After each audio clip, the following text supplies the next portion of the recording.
आजमगढ़ नाम के राज्य में हरिसेन नाम का राजा राज्य करता था।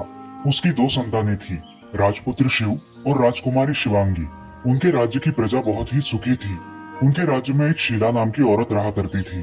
उसको दो बेटियां थी, एक का नाम था उमा और दूसरी का नाम था हेमा। वे दोनों भी बाहर जाकर काम किया करती थी, लेकिन उनकी माँ उन्हें बाहर के काम करने से मना करती थी। वो दोनों अपनी माँ को काम करता देख बहुत दुखी होती थी। हमें हमारी माँ की मदद करनी चाहिए। हाँ दीदी, लेकिन हम कैसे माँ की मदद कर सकते हैं?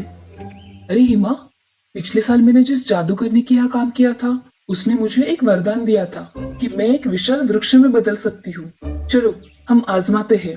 उसके लिए मुझे एक पानी का घड़ा और एक कटोरी गुलाब की पंखुड़ियाँ लगेगी। जाओ, तुम लेकर आओ। हेमा सारा सामान ले आती है। अब हिमा, तुम मेरे ऊपर ये गुलाब की पंखुड़ियाँ डालो और मैं एक बहुत बड़े फूल वाले वृक्ष में परिवर्तित हो जाऊंगी। और तुम मेरे फूल बहुत ही सावधानी से तोड़ना। किसी भी पत्ते या टहनी को कोई नुकसान नहीं होना चाहिए। ठीक है दीदी। उमा अब नीचे बैठ जाती है और मन ही मन कोई मंत्र पढ़ती है। तब हेमा उसके बदन पर गुलाब की पंखुड़ियां डालती है। देखते ही देखते उमा एक फूलों वाले वृक्ष में परिवर्तित हो जाती है। ये देख हेमा बहुत खुश हो जाती है और दो टोकरी भर के फूल बड़ी सावधानी से तोड़ती है।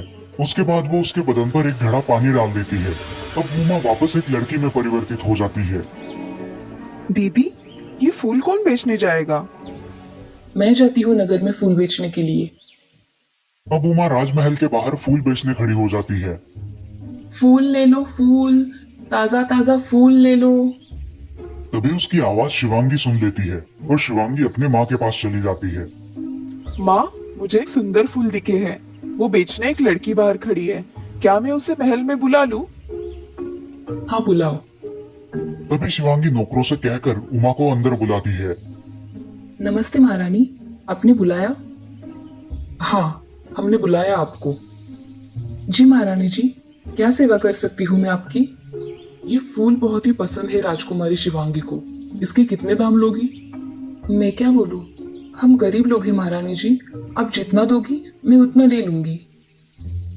ठीक है। रानी वो फूलों की टोकरी ले लेती है और एक सोने के सिक्कों से भरी हुई पोटली उमा को देती है।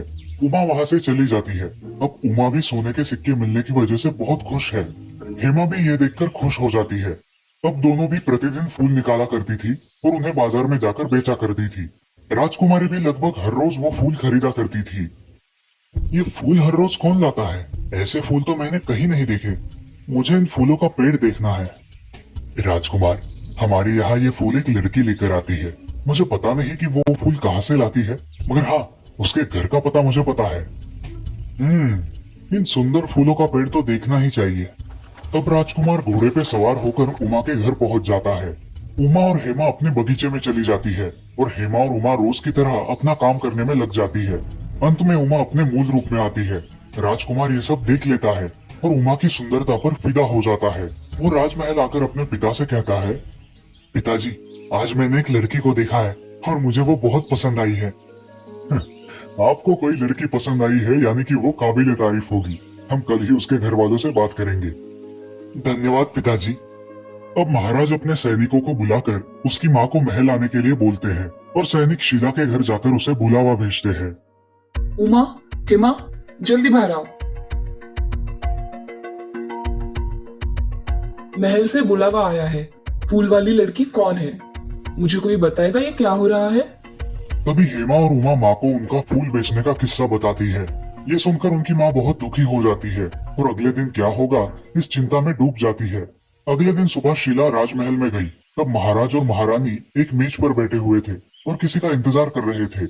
शीला महल में आई। महाराज, क्या सेवा कर सकती हूँ मैं आपकी? कुछ गलती हुई है मुझसे? अरे आइए आइए, बैठिए। हमने आपको आज कुछ खास काम के लिए बुलाया है। कैसा काम महाराज? हम हमारे राजकुमार शिव के लिए आपकी बेटी उमा का हाथ मांग रहे थे। क्या आपको ये रिश्ता मंजूर है? महाराज, हम ठहरे गरीब लोग, हमारी और आपकी बराबरी कहाँ? हमें सिर्फ आपकी बेटी चाहिए, बाकी का मैं संभाल लूंगा। ये तो मेरे लिए गौरव की बात है महाराज कि मेरी बेटी आपके यहाँ शादी करके आएगी। तो ये रिश्ता मैं तय समझूं? हाँ महाराज। अब एक शुभ मुहूर्त पर शिव और उमा की शादी हो जाती है। उमा, मैं चाहता हूँ कि तुम तुम्हारे फूलों से पूरे राजमहल को महकाओ। ये आप क्या बोल रहे हो? अरे मुझे सब पता है कि तुम एक पेड़ भी बन सकती हो। राजकुमार और उमा बाग में चले जाते हैं और राजकुमार उसके बदन पर गुलाब की एक कटोरी पंखुड़ियां डालता है। उमा एक फूलों वाले वृक्ष में परिवर्तित हो जाती है। ये सब देखकर राजकुमार बहुत खुश हो जाता है। अब पूरे राजमहल में फूलों की खुशबू फैल जाती है। राजकुमारी शिवांगी अब ये सब खिड़की से हर रोज देखने लगी और मन ही मन उसे जलन होने लगी।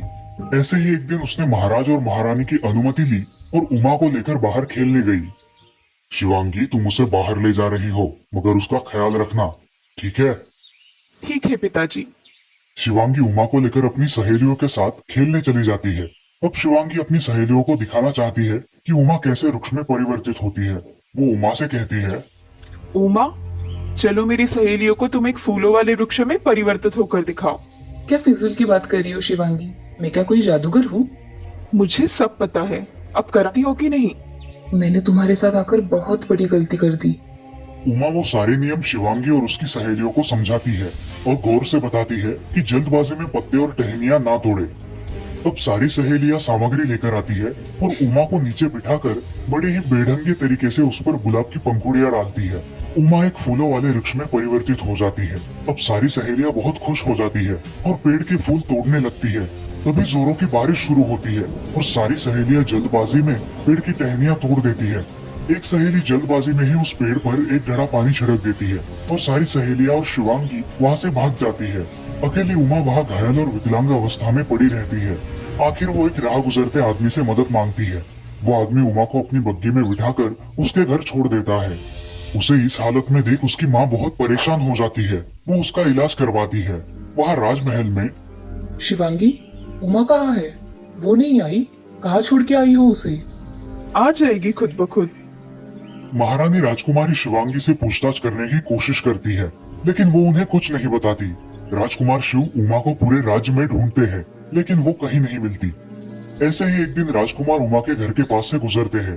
अचानक उन्हें उमा उसके घर दिखाई देती है। वे तुरंत उसके पास जाते हैं। राजकुमारी, तुम यहाँ हो? मैंने तुम्हें पूरे नगर में ढूंढ लिया, मगर तुम कहीं नहीं मिली। तुम यहाँ क्यों आए हो? मैं मेरी बेटी को तुम्हारे साथ नहीं भेजूंगी। शीला राजकुमार को सारा किस्सा बता देती है। शिवांगी को उसके किए की सजा जरूर मिलेगी और उसे उचित दंड हो, इसका इंतजाम मैं करूंगा। अगर आप शिवांगी को माफ कर देंगे तो ही मैं महल में वापस आऊंगी। ठीक है राजकुमारी। अब राजकुमार उसे उसकी बात मान के अपने राजमहल ले जाता है। शिवांगी उससे माफी मांगती है। उमा ने तो उसे पहले ही माफ कर दिया था। अब महाराज राजकुमार शिव और राजकुमारी उमा का राज्याभिषेक कर देते हैं और वो राज्य के महाराज और महारानी बन जाते हैं। महाराज शिव अपनी रानी का अच्छे से ख्याल रखते हैं और अब वो दोनों खुशी खुशी अपना जीवन व्यतीत करते हैं। इस कहानी से हमें ये सीख मिलती है कि हमें हमेशा दूसरों के काम आना चाहिए, लेकिन कोई हमारी अच्छाई का फायदा उठाए तो उसे सबक भी सिखाना चाहिए, क्योंकि चुप रहना भी बहुत बड़ा गुनाह है।